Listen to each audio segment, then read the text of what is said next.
Hi everyone, this is Joel Isaiah, and I'm so excited to be back with a new video because the fantasy rosters for the DPC is happening now. And I really loved the last time that we had the whole fantasy roster prediction series.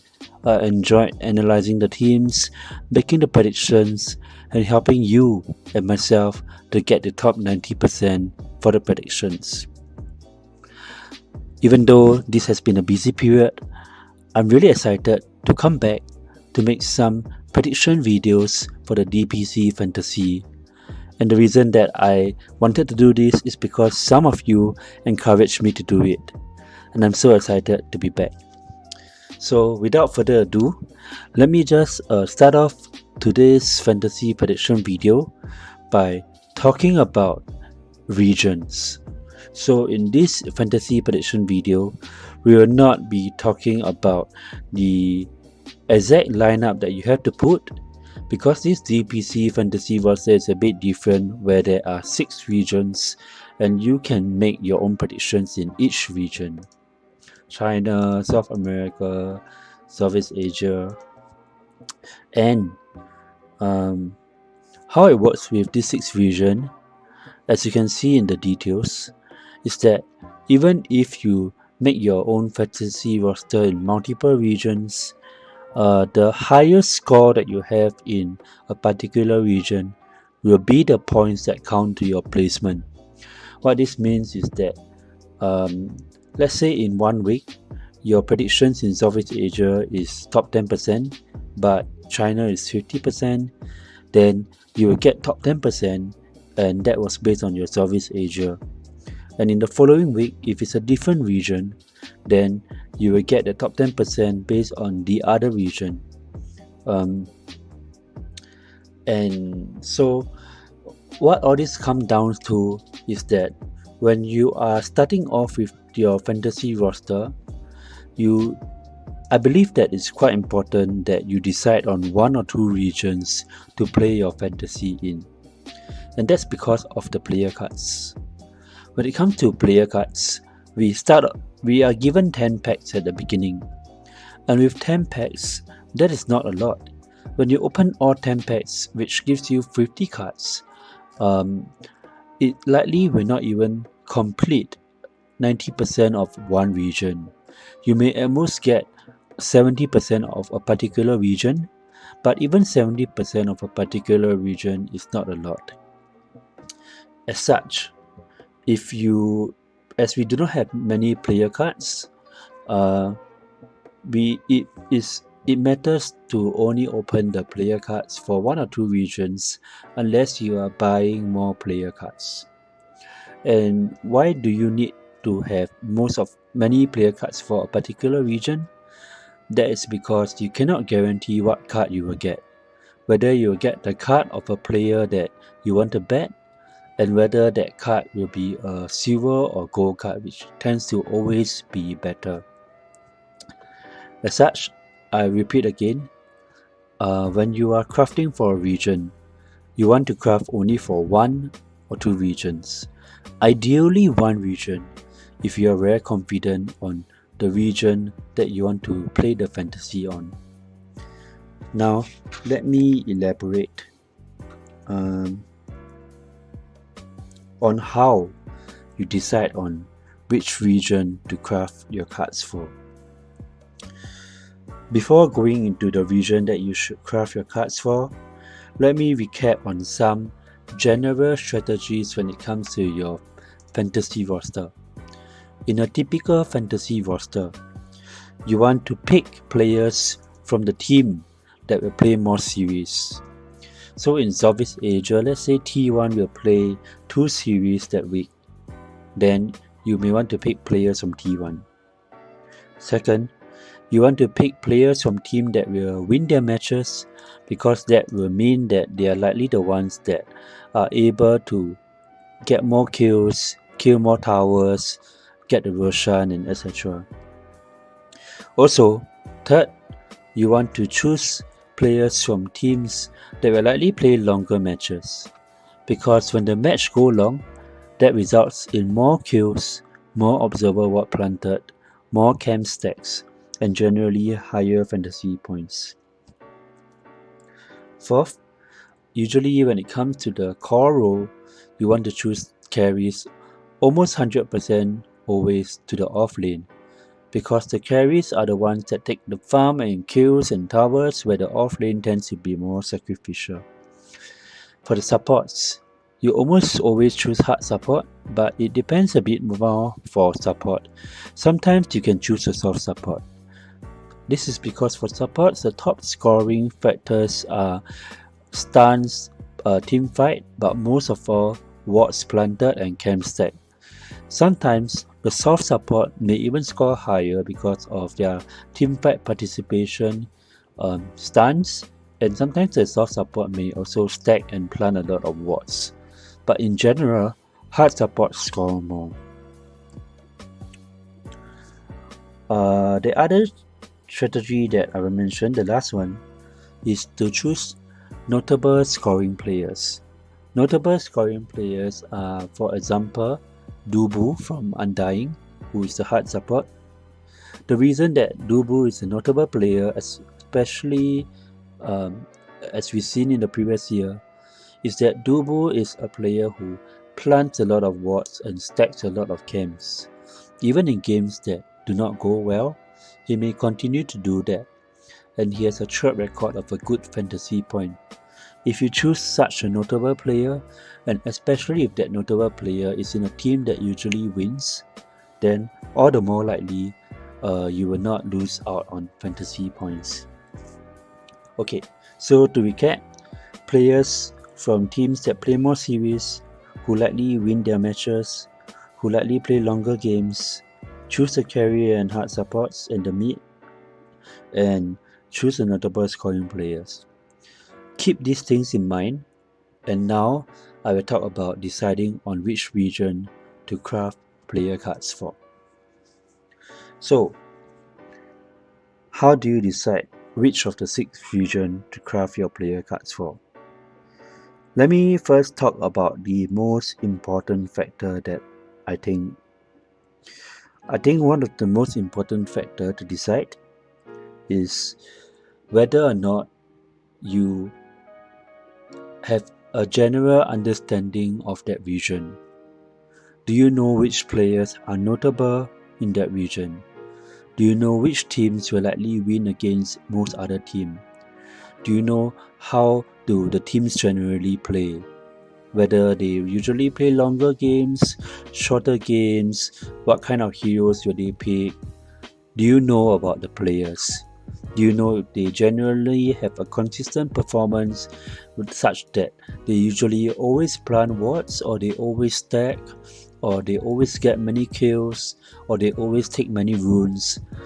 All this information matters. If you do not have this information, for example, let's say these 4 players here, DJ, Xiaoyu, Yopach, 23 Savage. Do you know them? If you do not know about them, you do not know how they usually score in the fantasy.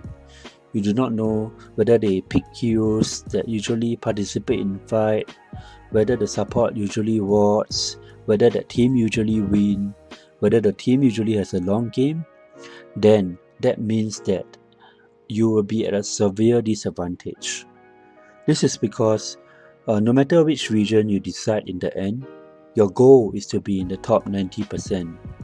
And to be in the top 90%, you need to make the right predictions, the right players to choose every week to score among the top 90.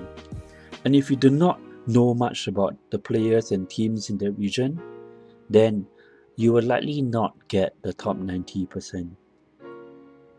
So the most important thing for deciding on the region is whether you have informational advantage, where you know more about this region than other regions. Okay, so one way to know more about the region that will become an advantage for you over time is whether you follow the region. Usually, the region that you follow is a region that you're super excited about and you want to catch many matches, or it's the region that is in your time zone. And for me, my time zone is Southeast Asia, so that's one region that I may watch more matches of. And since I will watch more matches, I will be able to analyze and better understand the players to choose and the teams to choose over time. Okay, so we mentioned about the first point, which is to have better information. So give me a second.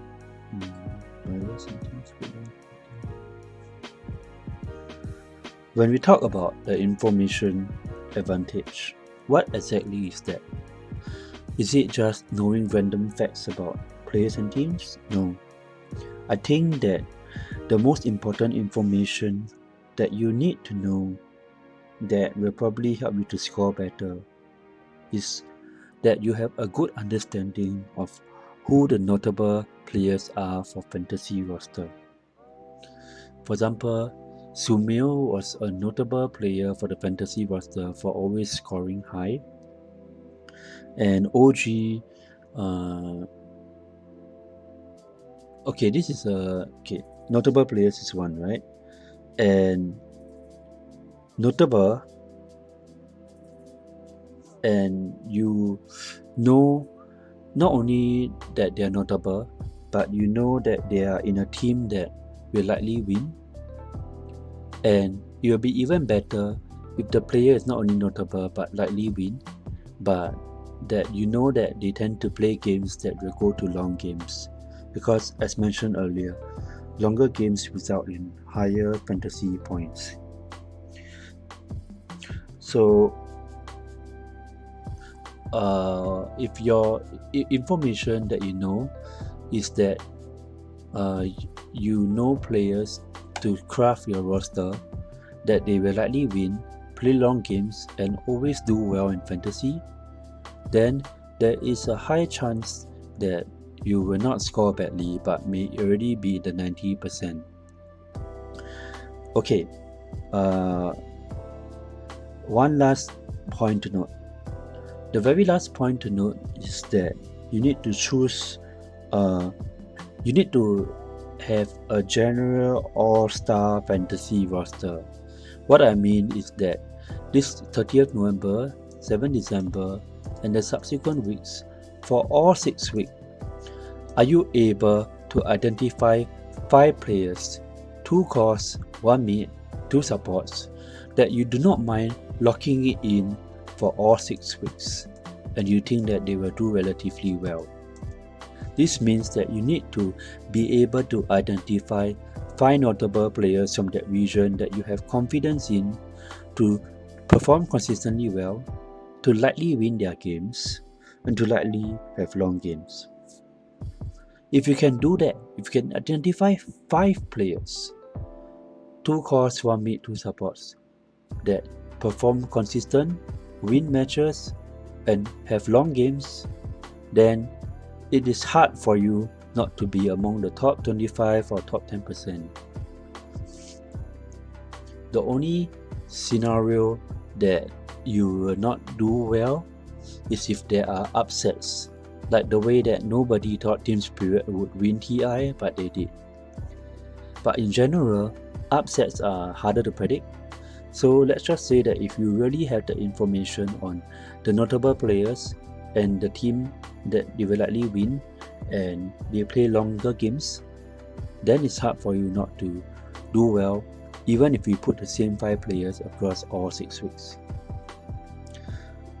For me, among these 6 regions, I will personally be crafting Southeast Asia, and this video is quite long already, so I will just do a recap right now, and after recapping the strategy that I've shared, I will tell you the reason why I choose Southeast Asia over the other reasons.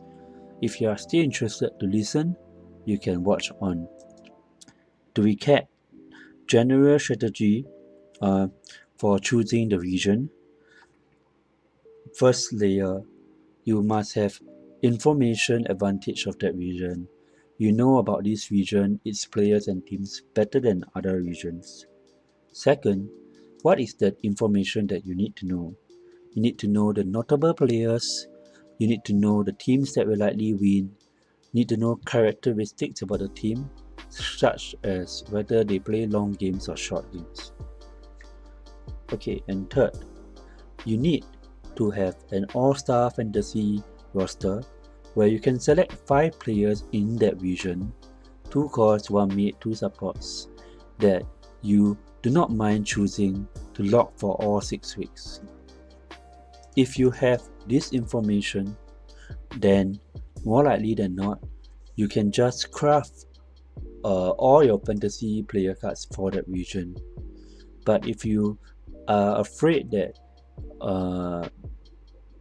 but if you don't like to just bet only in one region, then you can perhaps craft for one region and another region that you have good confidence for your predictions in.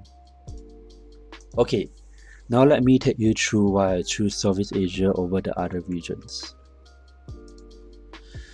The region that I was least confident to predict in was South America, and let me tell you why.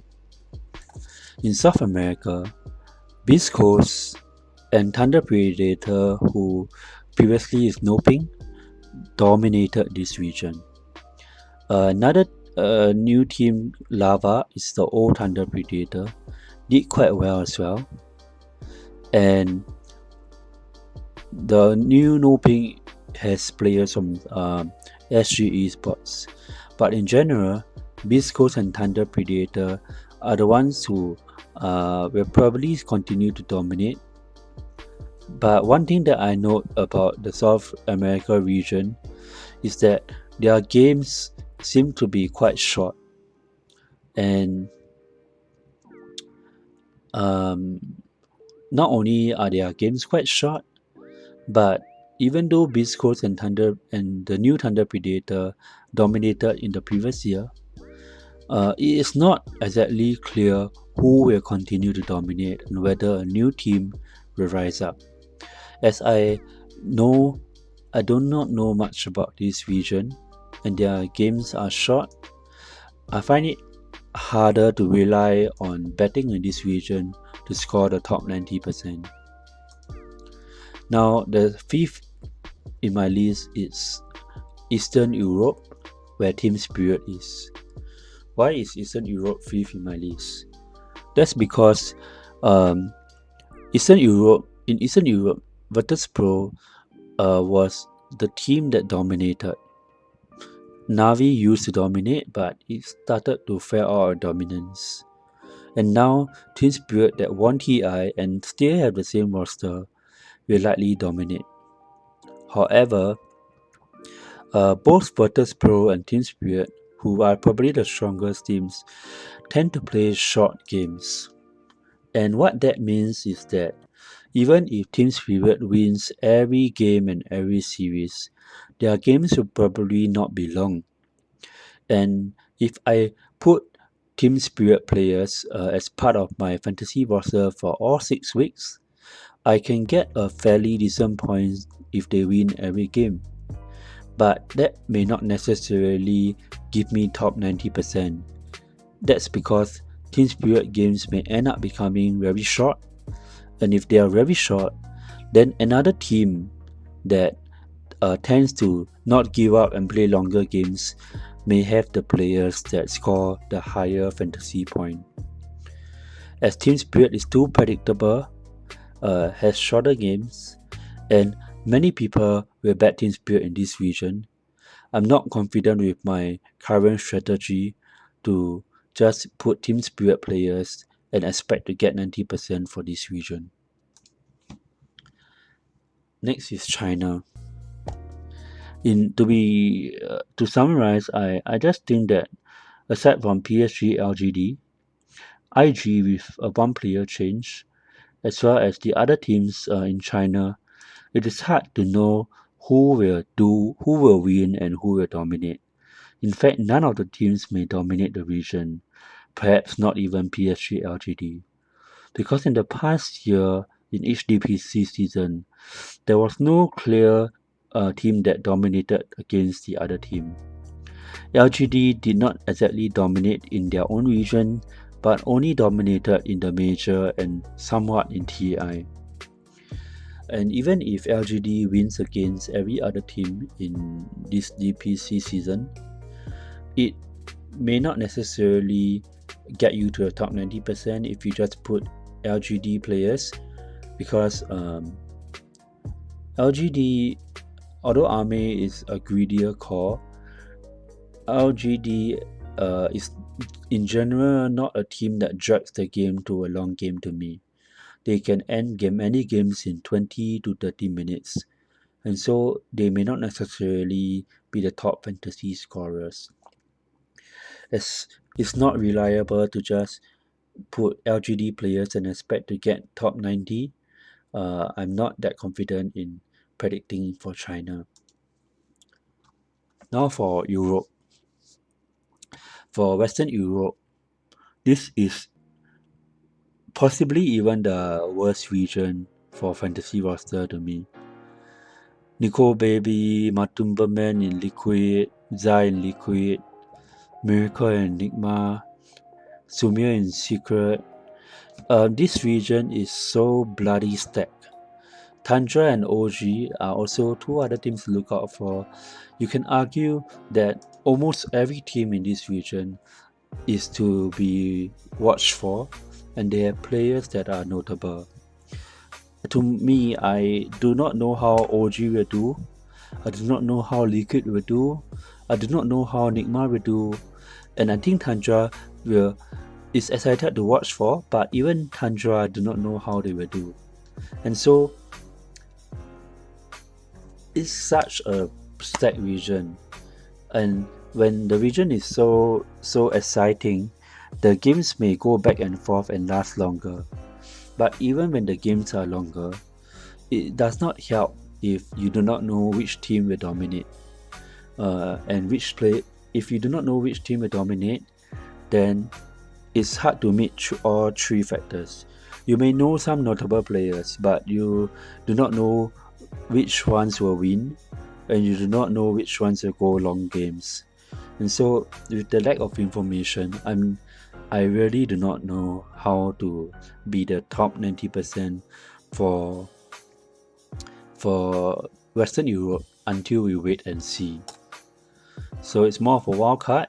So for you, if for some reason you are just very sure that Zai will pop off, not Zai, the carry, like Matumberman will pop off, and you believe that Mickey will pop off and will do consistently well, then you can go for Western Europe. But for me, I don't have enough information. Next is North America. For North America, I feel like I can safely say that Evil Genius and Undying will still stay among the top two. The other teams in North America tend not to dominate compared to these two teams. And Quincy Crew may be number 3, but I don't think that they will be number 1 anymore because they had quite a bit of roster changes. Not only roster change, but they do not have the same level of notable players. One problem with the NA region to me is that both Evil Genius and Undying, when they dominate pretty hard and end the game in like 20 to 30 minutes. So even if I just put in players from these two teams, many others may also put players from these two teams. And if the games are short, then it may not be the best strategy to just put players from Evil Genius and Undying. Now lastly, the reason that I choose Southeast Asia. In Southeast Asia, I personally know quite a few notable players. Just one of the notable players I mentioned is Raven. He was a carry that not only had a consistent high score in the DPC season, but he scored consistently high during TI10 as well. So that's already 1 out of the 5 players that I do not mind locking into my fantasy roster almost all the way. And I have at least 4 out of 5 or maybe even 5 of C players at the moment that I do not mind locking into my fantasy roster for all 6 weeks, because I know that they score consistently well. I know that they are in teams that will likely win their matches, and I know that these teams tend to play longer games in general, or rather, half of Southeast Asia teams or Southeast Asia in general tend to play longer games. But of course, if you want to score the top fantasy points, you need to choose the exact team that will play that long game and still win. So I'm choosing Southeast Asia because there are notable players that I'm pretty sure will continue to do notably well, and I know more than one notable player who will do well. One more other notable player that will probably continue to do well is Carl, because he's a mid laner who, in a team like T1, often go late, and he consistently is able to not only kill and ruin but get farm, even as the mid laner. Okay, I think this video is really long right now. It's been a while since I made a video, so I apologize for the video length, but I hope that you enjoyed this very first prediction video since I'm back. I'm going to go with Southeast Asia because I have more information about this region to choose an all-star roster. What about you? Which region are you going to watch? Which region do you have more information about? And which region are you more confident to put in 5 players that you believe will do well across all 6 weeks? Go for that region and try not to craft more than 2 regions. I recommend crafting just for 1 region, but if you craft for more regions, I would suggest to craft up to 2 regions and not more. Otherwise, you may not even get the player card of the player that you want to put in the roster. With that, thank you for watching, and I'll see you again, perhaps for the next week. See you.